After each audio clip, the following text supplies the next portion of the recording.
Bienvenidas, bienvenidos a un nuevo vídeo para ayudaros a trabajar online las sesiones de prácticas y para facilitar la resolución de los ejercicios propuestos. Os recomendamos escucharlo atentamente y pararlo todas las veces necesarias para resolver correctamente las cuestiones planteadas. Si os quedara alguna duda, ya sabéis que tenemos disponible el foro de Moodle para plantearla. ¡Empezamos! En primer lugar, como siempre, os recomendamos que leamos y entendamos bien el guión y que esta parte 2 de la práctica 1 comienza a partir de la página 61 del PDF del guión, justo después de la tabla ASCII. Los objetivos de esta sesión se centran en analizar las redes de área local, redes LAN, tanto a nivel físico como a nivel de enlace. En este caso, es muy importante que relacionemos estos conceptos con lo trabajado en la asignatura, concretamente en el tema 3 de la unidad 2. Toda la información de las últimas transparencias de la unidad 2 será muy útil para esta sesión. Empezamos con el nivel físico. El estudio de este nivel físico le vamos a dedicar las 3 preguntas del primer cuestionario de esta sesión. Y a nivel físico, el elemento que permite conectar equipos en una red LAN se denomina hub, concentrador en inglés. La figura 1.5 muestra las interconexiones del laboratorio para crear una red LAN en cada una de las bancadas. En este caso, como no podemos trabajar en el laboratorio, os recomendamos entender la explicación de cómo funciona un hub, tanto en los apuntes de la asignatura como en un breve vídeo explicativo que os puede resultar de utilidad. Aquí tenéis el enlace de YouTube. Así podremos responder a la primera pregunta del cuestionario. Indicar los distintos tipos de gestión del hub que pueden realizarse y explicar brevemente sus diferencias. Tenéis toda la información en las páginas 6 y 7 para este primer punto del entregable. El segundo punto, siguiendo en el nivel físico, analiza el conexionado RJ45.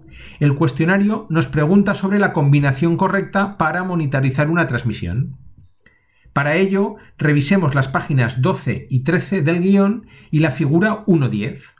La red LAN del laboratorio está construida con par trenzado, cuyos conectores se denominan RJ45, y al ser un cable balanceado, transmite y recibe como diferencia de tensión entre sus pares, positivo más y negativo menos. Por tanto, ¿en qué pines tendríamos que pinchar para monitorizar la señal? Recordar que podemos ayudarnos con las transparencias de la asignatura y que el medio físico es independiente de los niveles superiores. Por tanto, podrían construirse redes LAN con otro tipo de cableado, coaxial, fibra óptica.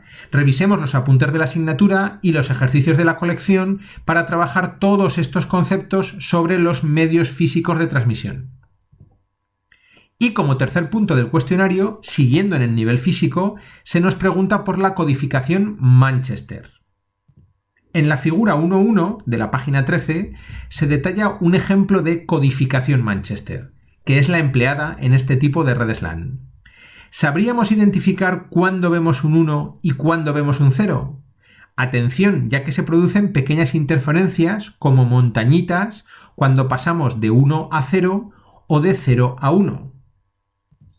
Esta tercera pregunta del cuestionario incluye una captura de nivel físico para analizar la codificación Manchester. ¿Sabríamos identificar cuándo vemos un 1 y cuándo vemos un 0? Analizarlo despacio para responder correctamente. Y siguiendo con el análisis de la forma de onda, en el primer punto del entregable se propone analizar una trama a nivel físico. Os mostramos una captura del osciloscopio, la imagen de la izquierda, a la que le hemos ido aplicando zoom para ver mejor la señal. Además, hemos remarcado 2 puntos en la señal, el punto A y el punto B, a los que también hemos hecho zoom para ver mejor la forma de onda. Así, os proponemos contestar a 2 preguntas. Primera pregunta, ¿qué significado tiene la zona comprendida entre los puntos A y B? ¿A qué campo corresponde de la trama? Observar la forma de onda, traducir su codificación Manchester y compararlo con el formato de la figura 1 del entregable. Y segunda pregunta, ¿qué significado tiene la zona anterior al punto A? Con estas 2 preguntas obtendremos 1,5 puntos. Y para justificar esta respuesta, revisemos cómo funciona el control de acceso al medio CSMA-CD que se utiliza en Ethernet. Como siempre, podemos ayudarnos con los apuntes de la asignatura y para ayudaros a responder hemos resaltado en este punto una de las características clave del control de acceso al medio CSMA-CD. Leedla bien y responder correctamente. Y terminamos la primera parte de nivel físico y seguimos con el cuestionario de nivel de enlace. Como siempre, os recomendamos leer atentamente el guión, en este caso las páginas 3 y 4, así como la página 14, donde se explica el analizador de protocolos usado en las capturas. Para la primera pregunta del cuestionario se han capturado dos tramas en una red LAN. La trama A, indicada en rojo a la izquierda, y la trama B, indicada en azul a la derecha. ¿Sabríamos identificarlas?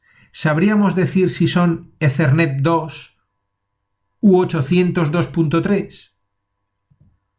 Observemos los formatos de la trama, de la página 3, y pensemos qué diferencias hay entre ambas tramas. Para ayudaros a conseguir este punto, ¿qué valor tiene en cada trama el campo type o el campo length, longitud? En la trama A vale 0806, en rojo, y en la trama B vale 0026, en azul. Si pasamos esos dos valores hexadecimales a decimales, ¿qué valores son? Entonces, en cada caso, significan un valor de longitud length o de tipo type.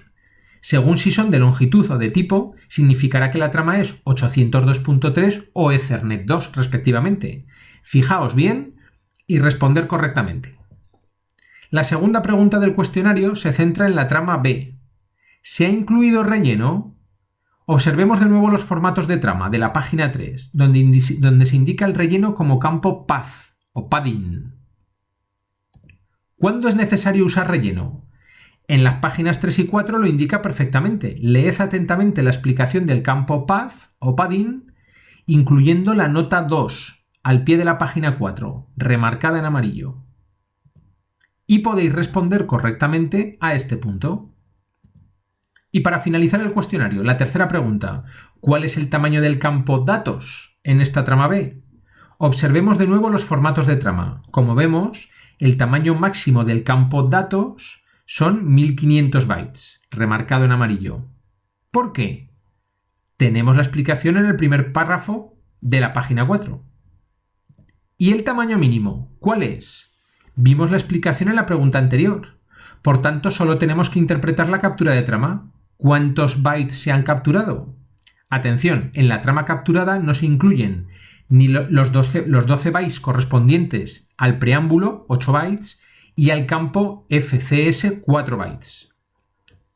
Por tanto, si sabemos los bytes capturados y le restamos los bytes del resto de campos de la trama, direcciones, tipo, longitud y relleno, obtendremos el tamaño exacto del campo datos, sin incluir el relleno, y podremos resolver este punto.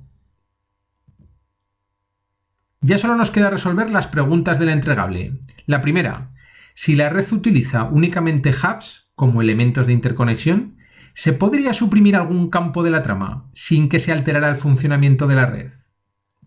Pensemos en todos los campos de la trama. ¿Son todos imprescindibles a nivel físico? Respondamos a la pregunta justificando la respuesta. Seguimos con la segunda pregunta. Si el campo de longitud indica 0026 y la capacidad física del enlace son 10 megabits por segundo, ¿cuál es la eficiencia de la transmisión? Se consideran datos útiles los datos del protocolo de nivel superior. En este caso, como se indica en la parte inferior de la captura, corresponden a Spanning Tree Protocol, STP.